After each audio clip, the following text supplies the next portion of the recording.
only. So we have a lifetime member reception at 4:30, so it's just a little bit after this session. It's for VIPs and for lifetime members. If you'd like to attend, go down, join, and come join us. We hope to see you there. I'm going to share a little bit about our speaker this afternoon, Susan Seay. She is a mentor for moms. She's a mom of 7. She's a speaker and voice of hope to moms around the world. She's known for practical homeschool helps. Please help me welcome Susan Seay to the podium.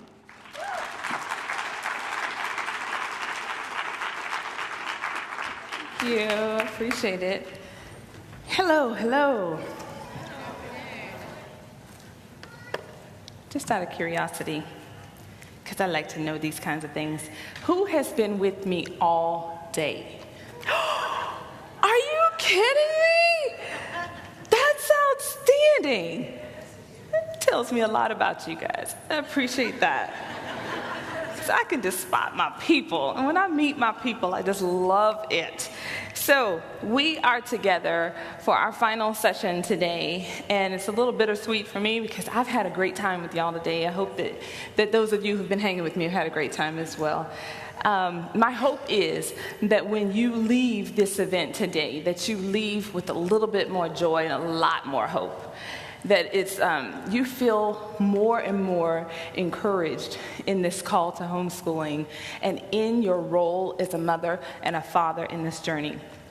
I hope that also maybe you've got a new family to point to that you can go, now see, Susan's family is a little crazy and got some issues, and so our family feels a lot more normal and a lot more doable here. She gave us some hope in that even with our wacky ways, we can still be connected, we can still be honoring to the Father, we can still walk out this homeschool journey together. Sound good? So we are going to jump into, it's tough for me to say a favorite session for me because I just love the work that I get to do. But I'm going to tell you that this session, this is the one where I get the emails, where I get the feedback from people who say, that one changed it all for us. And that is what I hope you, too, get to experience. Before we jump in, I'm going to, Bob, if you're with me, we're going to share the family photo for those who haven't met my family yet. These are my people. We are in duo here. This is a new one for me. Okay, so this is my family, and we took this family photo because if you speak on motherhood or parenting, it makes sense that you actually have a picture of your family for people to see. So quite often, I would pull out a picture where the youngest one there, who's 8, was like 3. It was a little dated, just a little. At least she was in the photo, because there are times that I just gave a photo and they were like, don't you have 7 children? I recognize there's only 6 in the picture, but listen, life's been hard. We can't get a picture together. So just imagine, there's another one, okay? She looks a lot like the other ones. It's all good. And a lot of people say that. They're like, really, you guys really do all look alike. So for those of you who are struggling, I'm the one in the patterned dress. That's me. I got a real reality check at this photo shoot because as the mom, I just feel like when you say line up for a photo, the parent should automatically go to the back. And I got this little nudge, like my son was like, hello, I'm taller than you now. And then my daughter was like, hello, I'm taller than you now. And I was like, that's it. I'm pushing my hair up, and I'm standing, like, you will not push me any further forward, because that means, like, I don't know what's happening, but y'all can't outgrow me. So I was trying. So if you see that little puff in my hair, that was literally, I was trying to push it up so that nobody else could say they were taller than me. I was like, look at my eye, I'm not. So I was trying my best to not move any further forward. But I think the next time you see a photo of us, someone else will have passed me by, but it's fine. I'll be all right. So these are my people. These are my favorite people in the world. I love to tell them that, because with this work as a mentor for moms, I do get the privilege of traveling all over this nation, speaking at conferences, and even last year I got to go to Rwanda and speak to moms and speak encouragement into their lives.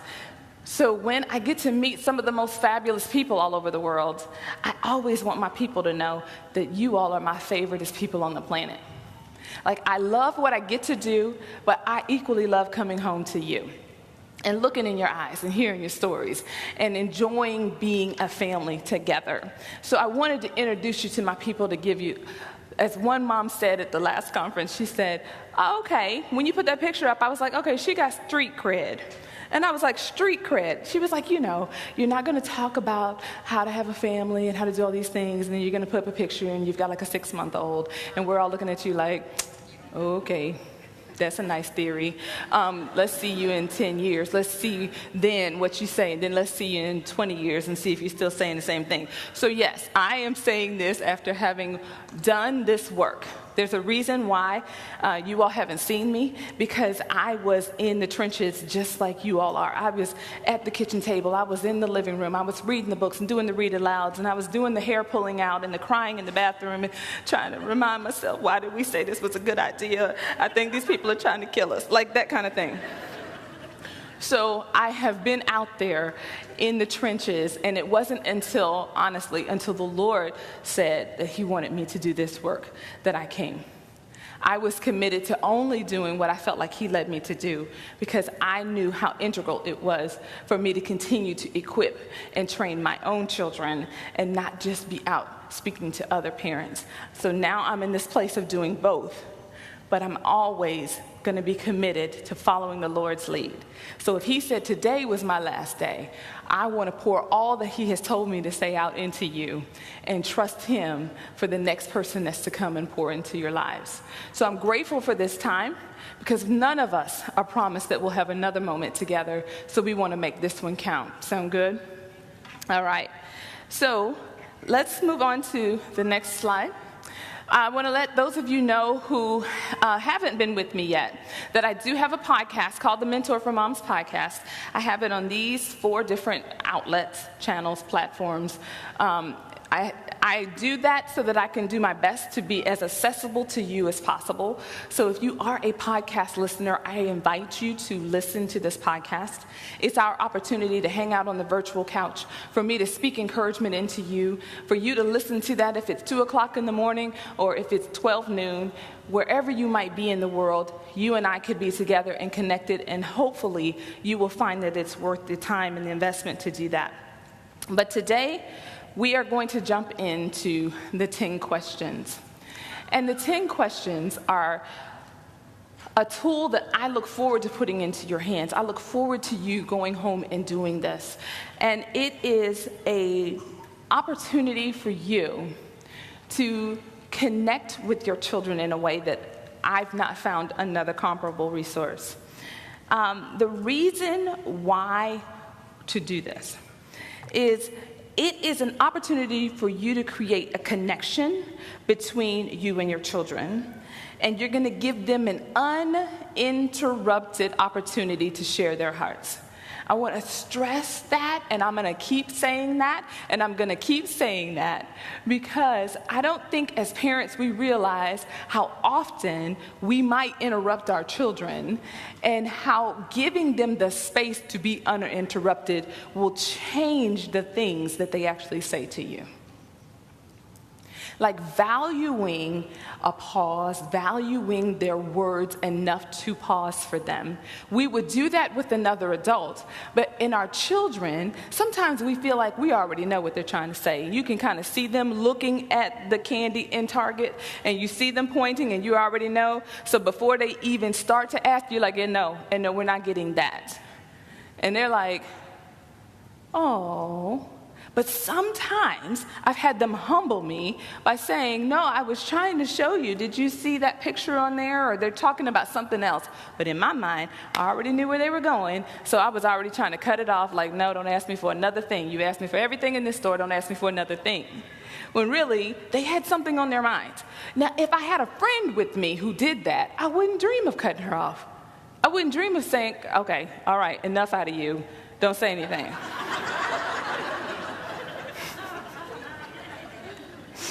Oh, that would be a quick friendship. She'd be like, okay, got it.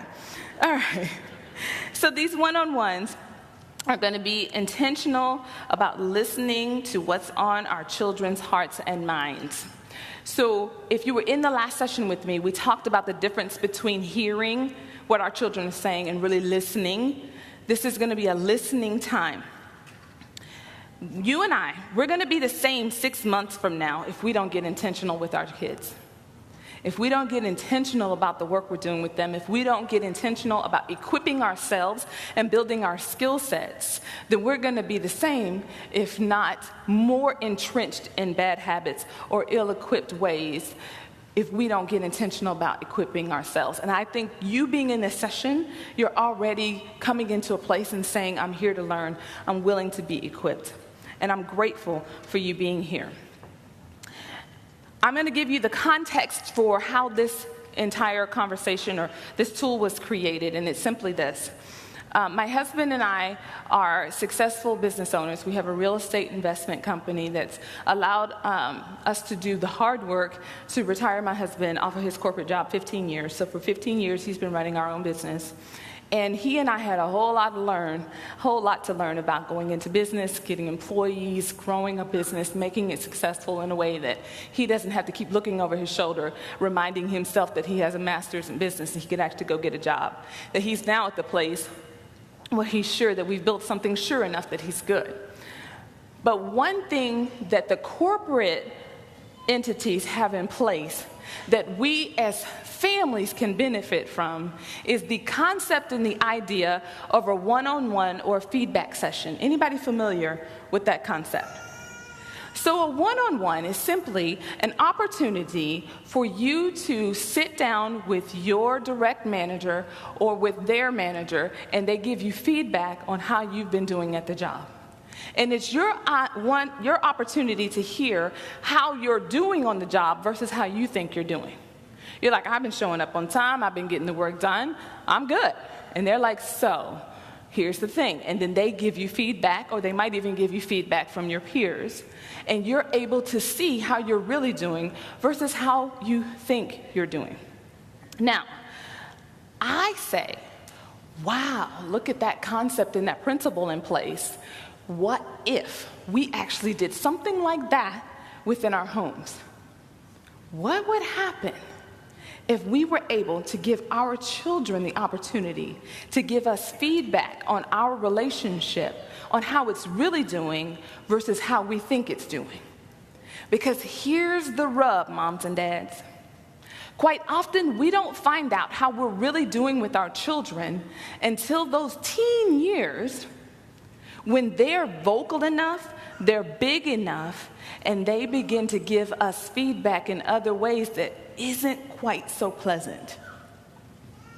And the sad thing, as I observe that play out day in and day out, is I quite often think that we blame the children for being teenagers and hormonal and all these different things, and I'm not saying any of that's not true, but is there some kind of way that we could have better equipped them for that leg of the journey and tethered ourselves to them to ride out those storms that they're going to?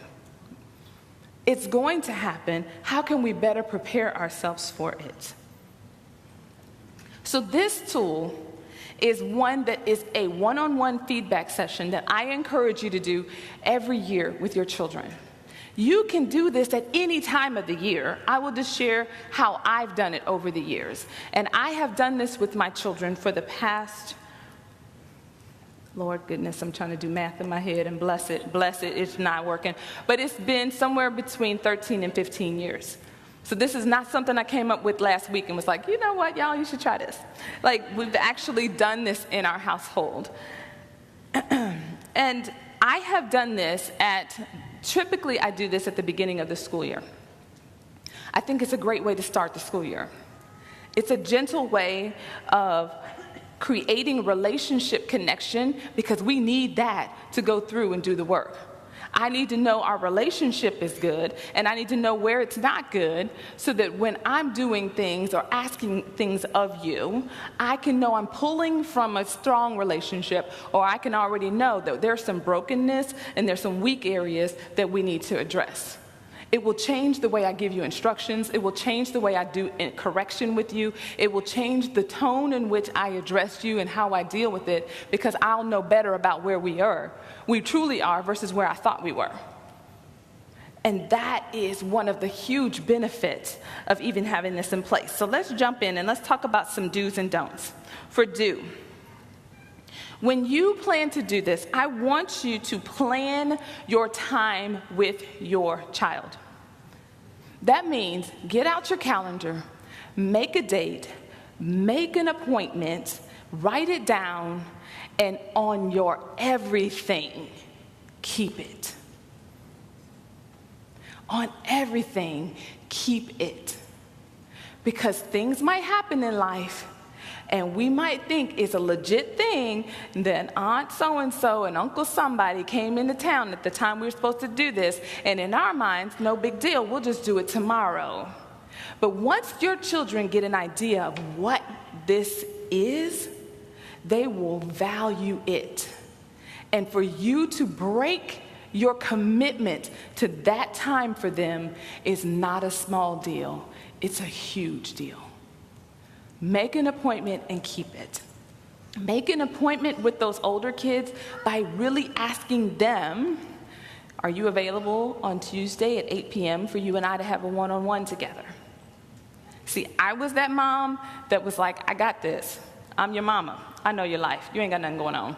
So this is what we're going to do. Tomorrow after lunch, we're going to have our one-on-one. And my son, who is a planner, who likes to kind of know what's going to happen, was freaking out. He's like, tomorrow after lunch, what are we doing? And I'm like, we're just going to have a one-on-one. You're going to come in our room. We're going to talk. It's fine.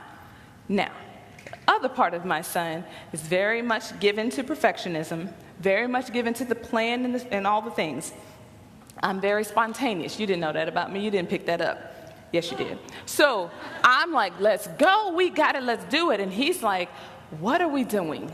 And mom only pushes us in her room when there's something wrong. Now, what did I do wrong?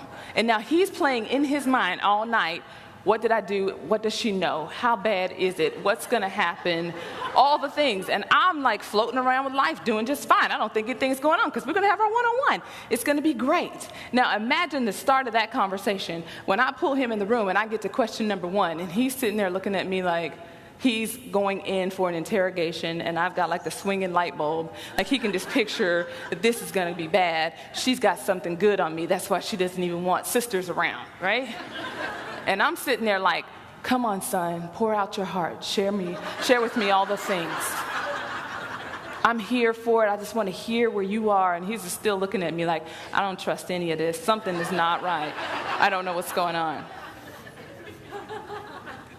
I have learned now to make an appointment with him. I have learned now to have him check his schedule, to honor the fact that he has a schedule, to not just feel like I'm your mama, I know you ain't got nothing going on, but to just say, just in case you have something I wasn't aware of, are you available tomorrow afternoon after lunch? And then he gets to say, oh yeah, Mom, I am. And I'm saying, then he'll say, for what? And I'm like, we're going to go through the 10 questions. Would you like to see the questions? And that was helpful to him. He's like, good, can I get my thoughts together, please? Instead of you just, like I started out when I first did this, I would just hit him with the questions and he would just be looking at me. And I thought he was stalling or like there was something like deep, like there was a body in a closet somewhere or something. Like I was like, oh, this is gonna be bad. And he just was like, I'm stuck. Like you just hit me with the question, I don't know. And then I tried it one time with my husband and I got the same look and I got a clue. I said, okay, preparation, time to think about it. Actually, I got it. My apologies. Like you asked me a question on a dime, I could pretty much come up with an answer. And I was treating them like it worked for me. And it didn't work for them in that way. So make the appointment, keep it. Put it on the calendar, keep your commitment. Here's a big piece of that. Go to a place where you will not be interrupted. So when I first started doing this, I thought, what a great tool. I'll take my children to a restaurant. We'll have a one-on-one date. It'll be great. We'll talk. It'll be lovely. Here's the thing. You might get to one of these questions, and they go to pour out their heart. And then here comes the waitress asking, you want more tea? Can I get you some more water? Suddenly there's this third party there just as that tear is welling up on the eyeball, and they'll just snatch it back in their head, and that moment will go away. And I thought I was doing this cool thing, like we'll go out and get something to eat and we'll have something great, just me and you. And I realized that that's not the environment for this. So what I do is I typically do it at home in my bedroom. I just shut the door. I try to give all the siblings something to do. Here's a movie, here's whatever. Entertain yourselves, don't kill each other. Do good, do right, don't burn the house down. We'll be back. Right? Like all of the threats and love and happy joy that I can give before I slam the door and say, don't knock on it. But it creates an opportunity for them to be excited about their turn next. And I'm sure that there's a whole lot of, what is mom really doing? And where did she come up with this whole idea? And all of that going on the other side of the door. But they also honor it because they know when it's their turn, they don't want to be interrupted either. So I do let them know, if you need me, if there's an emergency, come to the door. But if it's just, can we watch one more movie? Can we have popcorn with this? The answer is yes. Like, those things are reasonable. You've got that. The last do that's very important here is take notes. Imagine yourself meeting with one of the most important people in the world, because you're meeting with one of the most important people in the world. And what they're saying is worth taking note of. When you're taking notes, it's communicating that I don't want to miss a word of what you have to say, and I'm going to write these things down. Now, what that is doing for those of us who have a few gray hairs or a few missing memory cells that they're gone, is we don't have to try to remember all the things they said. And when we're praying for our children, when we're feeling frustration with our children, we can go back to the things that they said in these sessions, and we can get back connected to the heart of our child and get some clues about what's going on. We can go back and say, they told me some things. Let's go back and see if I've really moved in any way on the areas where they pointed to that there were challenges, or where they were giving me some feedback that maybe at the time I couldn't fully receive well, but maybe it's time for me to revisit that. And your notes are there. Can I tell you what a gift it is for me to go back 13 years ago to read the things that my 22-year-old, he'll be 22 in August, to read the things that he was saying then.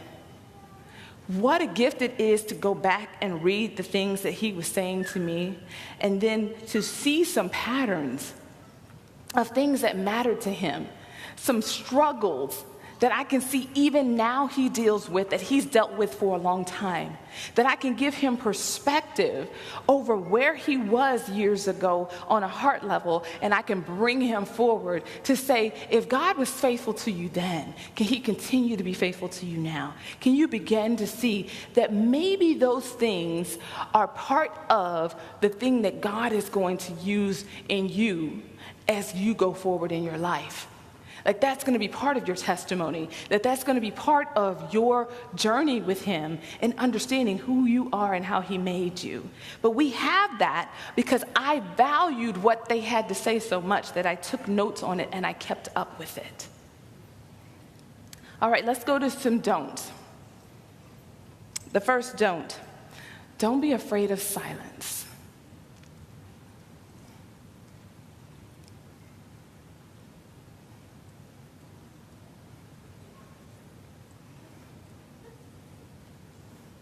Like that.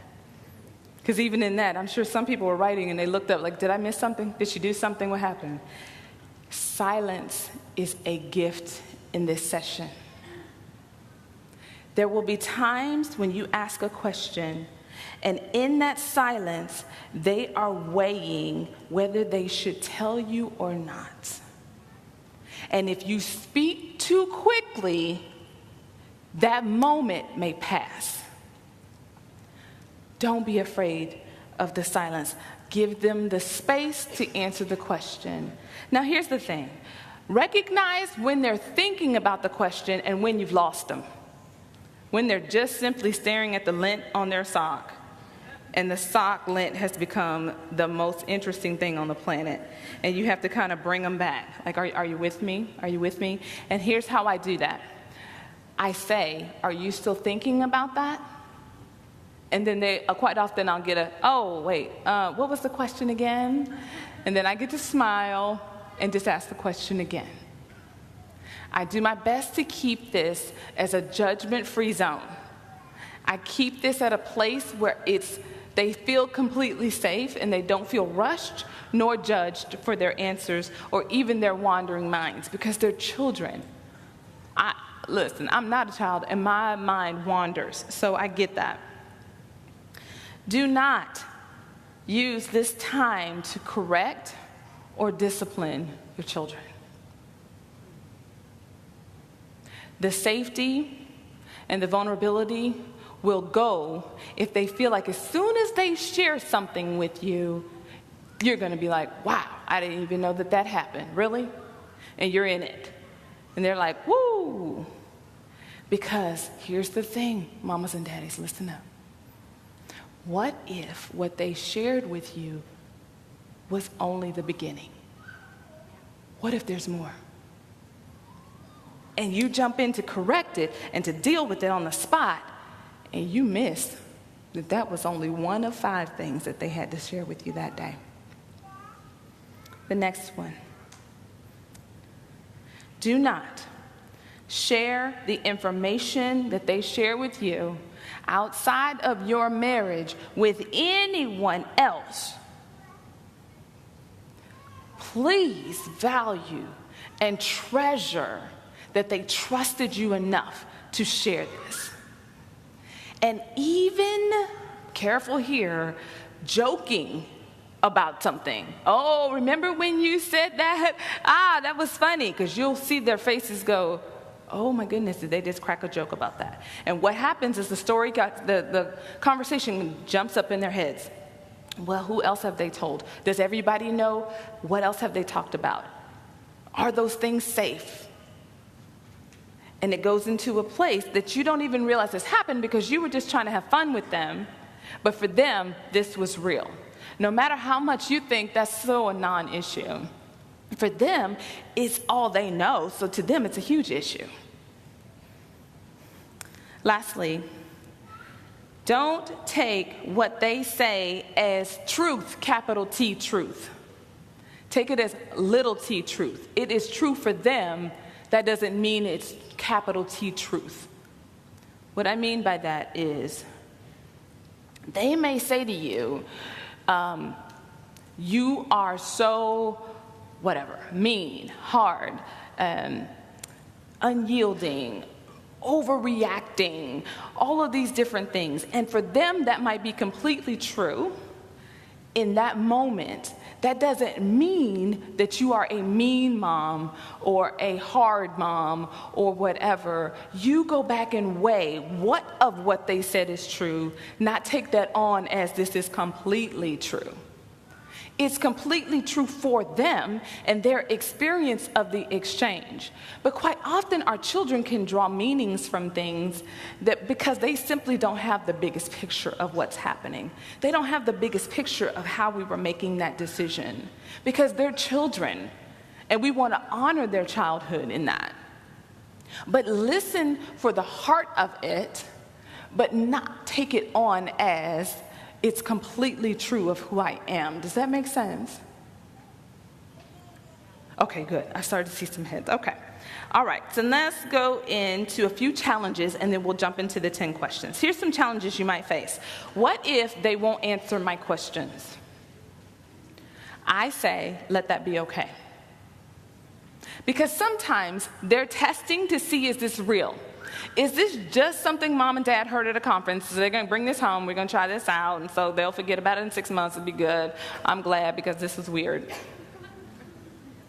Or are they truly and genuinely interested in what I have to say? And they will allow me the space to either answer or not. If they don't want to answer a particular question, move on to the next one. And if they don't want to answer any other questions, feel free to move on. If they don't want to answer any of the questions, which here's the thing. I've not ever heard that happen. That's not ever happened to me personally, and I haven't had anybody write me and say, my child refused to answer anything I asked them. But if that was the case, I would just come back with a bonus question and say, I'd love for you to tell me what's going on that you would refuse to answer these questions today. I would love for you to tell me what is happening between us that we can't talk. And then give them the space to let you know. Another challenge. Interruptions from siblings. I dealt with this a little bit, but I want to say it again. Stressing to them that each one of them is going to get their turn helps them to feel okay about giving you all the space. They don't feel like they're missing out on something, and there's something that's only happening with brother but not with me, and that kind of thing, that they begin to see, oh, this is a big deal. And you get to communicate it in a way where you say, this is a big deal. Give them their space, and your time will come. And then lastly, one of the questions people ask me a lot is, when did you start this? I have done this as young as 4, but just like in everything in homeschooling, we tell you, you know your children. If you feel like you've got a child who can do this and they're 4 years old, go it. You might look at the questions or hear the questions and look at your 4-year-old and go, not ready. I honor whatever you think is right for your household. Here we go, 10 questions. You guys feeling ready or like really nervous? Because you're like, if she says one more time that they might say this or that, I'm like nervous, like what are the 10 questions? Okay, here we go. Question number 1. Do you feel we are getting along? Remember, don't be afraid of silence, because some children will be trying to figure out what does getting along mean. And if they look like they're confused on any of the terms, feel free to define them for them. Getting along, do you feel like me, that you like being with me and that I like being with you? Allow them to sit with that and go, oh yeah. If they still look like they're stuck, here's another one you can do. On a scale of 1 to 10, 1 is we don't like each other at all, and 10 is we could spend all the time in the world together. What number would you choose? And allow them to pick a number. Sometimes that helps anyone who's stuck as well. You can adjust this for older kids, younger kids, through the scale, through asking them different phrases, using different words with that. Any of that would work. Question number 2.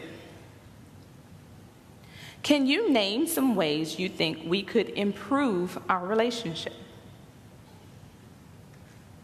Can you name some ways you think we could improve our relationship? For younger children, quite often I hear things like do more things together, spend more time together, which I often think is funny as a homeschool mom. I'm like, honestly, how much more time could we spend together? My goodness. I'm really curious. Like, you already knock on the door even when I'm in the bathroom. Anybody else got that issue going on, right? You're like, this is my teacher break room. I'm just saying. And you guys are following me in here. What I have found from my older children is that they're looking for communication. I hear them saying things, I would love for you to tell me stories of what you were doing when you were my age. What was life like for you? How were you handling decisions like friendship, or you were handling things like trying to know whether what you should do in life? How do you figure these things out? Can you share these stories with me? Can you spend more time with me on these life moments that are happening for me? Help me to see how I should go. Help me to know how you went through it. Tell me, oh goodness, here's one of the things my older kids said. Tell me about your life and your struggles, not just your wins, not just where God showed up, but tell me about before those moments when you were going through the struggles. What was that like for you? How were you navigating that?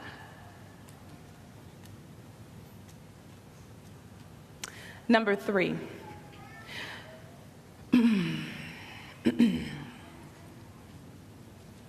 I I wonder if I will ever be able to teach this session and actually get through it without crying.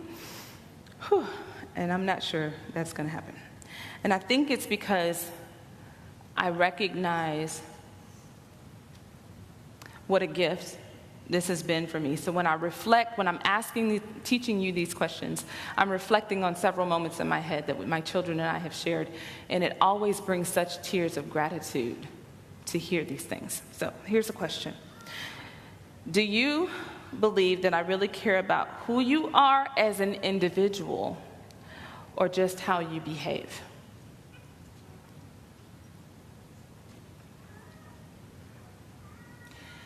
And this time I asked one of my children this question, and their answer came so quick, and it was like, of course, it's how I behave. And my heart dropped. And I thought, well, tell me about that. Why do you believe that's true? Trying to hold it together because I want to go, what? That can't possibly be true. Like, why do you think? And I'm like, want to justify myself and defend myself and trying to just be in secretary mode because that's what we're doing. We're just taking notes. We're just taking notes. We're keeping our face judgment-free. We're keeping our body posture judgment-free. Dads, we're not even grunting. That was how my husband got uninvited to the one-on-one sessions, because he could not hold it together, because they were sharing their truth, and he was like, it's not true. And so he was like, no. And I was like, babe, come on. Just, can you hold it together? I mean, I can hold it together, but they need to know that is not true. So I said, you know what, we love you. And because we love you, we're going to uninvite you to future sessions. Like, this is not working. So this particular child this day said, oh, of course, it's how I behave. And I was like, how did we get here? I said, oh, when we would go into stores, you would say, hey, just think about it, guys. When we go in this store, we're representing Jesus. And for some people, we might be the only Christians they see, the only way they get to meet Jesus. So when we go in, we're going to be full of joy. We're going to be kind. We're going to be careful to not be disruptive in the store. We want to represent him well. And I think I'm just giving a pep talk on how we are to be in the store today. And what he heard was, oh my, if I'm a bad boy, this was my son, if I'm a bad boy in this store, somebody might not know Jesus. What? How did we get here? But in his mind, I just said that they're going to represent him and people get to see him. So he's like, if I misrepresent him, then maybe they won't want him. And now, here he is, a little boy, took on this whole thing, and people's salvation is on his shoulders, and he's just trying to walk through a store and not bump anything. And I'm thinking, we're good. Look at him. He's doing great. Look at him. And he's like, I don't want to destroy anything. I don't want to. And I'm like, I had no idea until this session that that's what he had, that connection he had made. I could have gone on. Now, what would that have looked like when he entered the teen years if he was in a place where he thought that all his mama cared about was how he behaved? And he was done trying to be perfect. He was exhausted with feeling like he couldn't ever be enough. I think it would have led to him living out the brokenness that he felt. And it would have been trouble for him. And it would have brought sadness into my heart and my husband's heart. But hearing this when he was young, I was able to say, there's something that I'm saying that's not truly communicating the heart of what I mean. And there's a way that I can adjust my words and check with him for understanding of what I mean so that we stay together on what we're trying to say and accomplish. Number 4, have I ever made a promise to you that I didn't keep?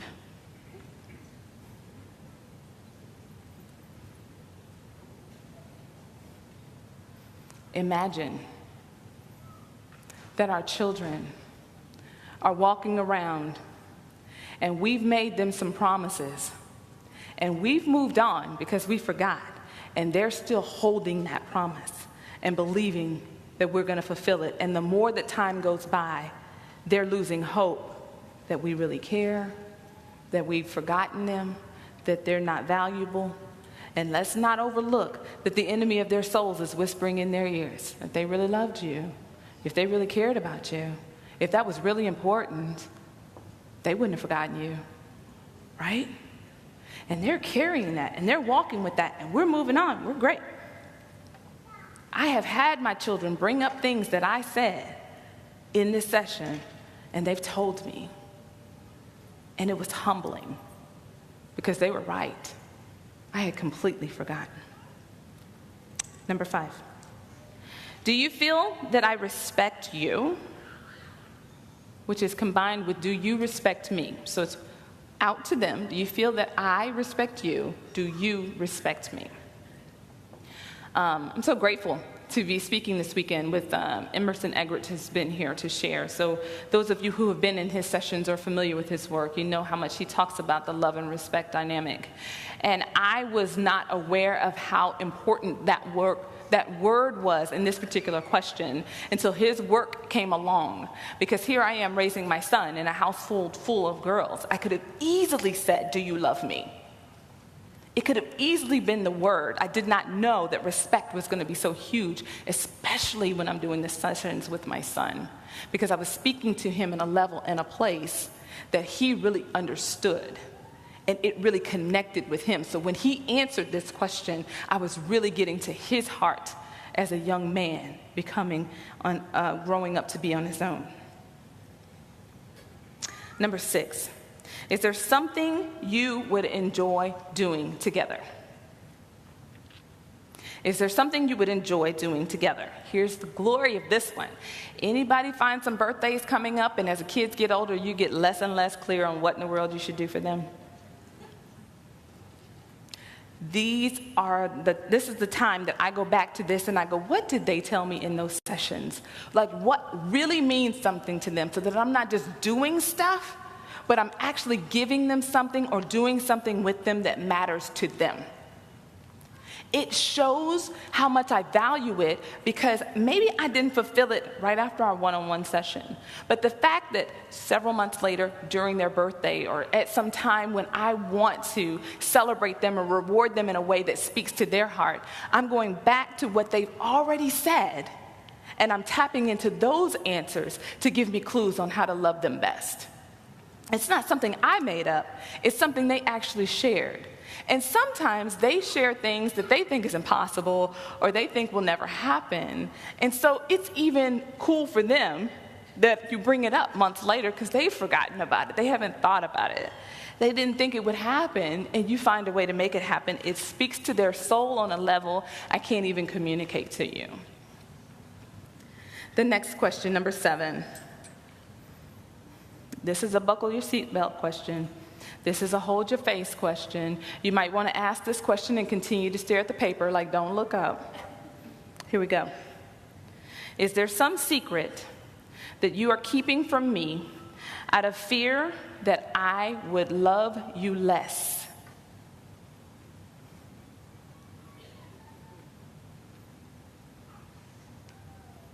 This is the question where I found out about pornography in my home, where I found out about cutting, where I found out about bullying going on amongst friends, where I found out about all kinds of secrets that my children were struggling with. Yes, struggling with those issues even within the Christian homeschool family that's got the guards on the internet, that's got the computers out in the open, that's got the table time, we're having dinner together, that's spending time together, we're praying over our children, we're spending time with them, we're looking in their eyes, we're investing all we got into them. Even those children still had secrets that I wasn't even aware of. And so we got into a place where they were alone, and they were safe, and they knew Mama wasn't going to judge them nor interrupt them, and they could finally open up and share. Do Do you think it would be valuable to know what secrets your children are carrying around, to be able to shed the truth, capital T, truth of light on that for them, versus them carrying it in the darkness alone? Number 8. After we ask that heavy question, just because of my style, we got to bring it up a little bit. Like, we got to try to, my goodness, y'all took me out there on that one. Number 8, is there something I do that annoys you or embarrasses you? As you can imagine, I get some feedback on that. I make my children no promises to change. I just want to be aware of it. You know what I'm saying? You just let me know. But what I did find out is that I, in my social way, would want to have a friend over, and I want to play with her kids. And I would be so excited to have her over because she had kids, my kids' ages. So I was like, perfect, instant play date, girl. You come over, me and you visit the kids, they'll go play. So she'd show up at the door. I'd be happy to see her. Come on in, bring your kids in. Hey, kids, look, friends, go play. And my kids would stand there with that look like, what? Why are they here? And I'm like, it's your friends. Like, go play. Go play what? A game, a toy, go in the yard, go run, go play, enjoy them. How long will they be here? And then I've got, like, my planners jump out, and they're like, hey, so how long will they be here? Will we have lunch? Is there enough food for everybody? Are they going to eat our food? What is going on? How long are they staying? And I'm just like, whoa. Like, are we going into, like, DEFCON 5? Why is everybody, like, batting it down? Hold on. We got people coming in the door. And I'm like, what is happening? Have I ever not fed y'all? Have y'all ever asked your kids that? Like, they say, are we going to eat? Have I ever not fed you? Why are you asking me this again, right? All we did was bring children over. I didn't say that they were going to take everything out of the kitchen. I just said they're coming over to play. And y'all are like, for how long? And what are they going to do? Are they going to eat our food? Do we have enough? Calm down. But I found out in my one-on-one that for my planners, that was over the top for them. I'm instantly telling them to go be friends with some people they don't know, let alone do they like them. You know what I'm saying? Like, they're like, I don't even know, who is that? They just showed up. The doorbell rang. People showed up. You brought them in and said we should be friends. What's happening? What is happening?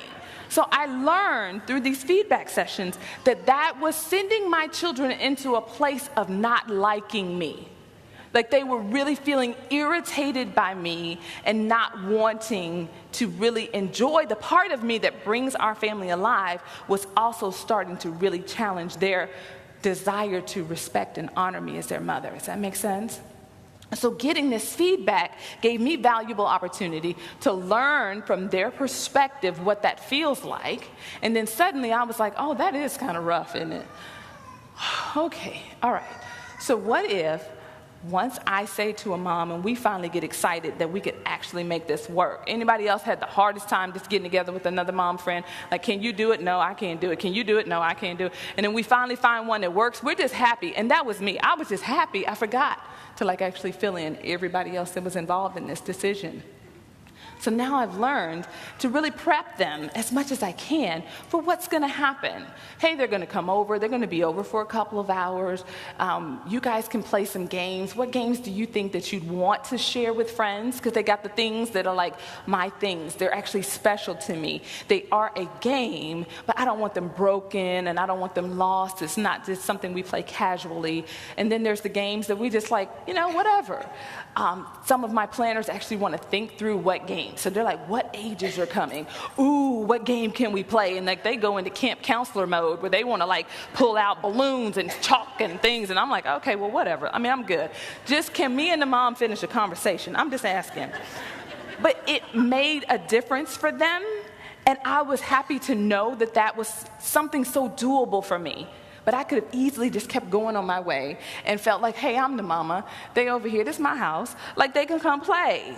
And they would have done it because they loved me, but it created a friction that didn't even have to be there if I just would listen. Number 9, how could I best express to you just how much I love you and how honored I feel to be your parent? I'll read that again. How could I best express to you just how much I love you and how honored I feel to be your parent? Now, here's the things that they're going to share with you that mean love to them. Maybe it's more hugs, more snuggles. Maybe it's some notes. Maybe it's time. Maybe it's all kinds of things. But this might be one of the few times in this session that I'll actually speak to them. And I'll put my pen down, and I will look them in the eye, and I say, I just want you to know how much, I wish I could communicate to you how much I love you, how much I value you, how much I see you. Not what you do and don't do. Not the places you feel weak or you feel vulnerable or you feel like you just don't measure up. But I see you. And what I see is beautiful. What I see is wonderful. And I love you. Then I'll pick my pen up and we'll go into number 10. What are you struggling with? And how can I help you? What are you struggling with? And how can I help you? I've gotten answers anywhere from school subjects that people are struggling with, to friendships, to determining colleges to choose, to figuring out how to do a job interview and how to prepare for that, to struggling with feeling like I want to be an adult, but I still want to be a kid, and I don't even know what being adult really means, but I know I want to be more, like all of those kinds of struggles that they have going on internally.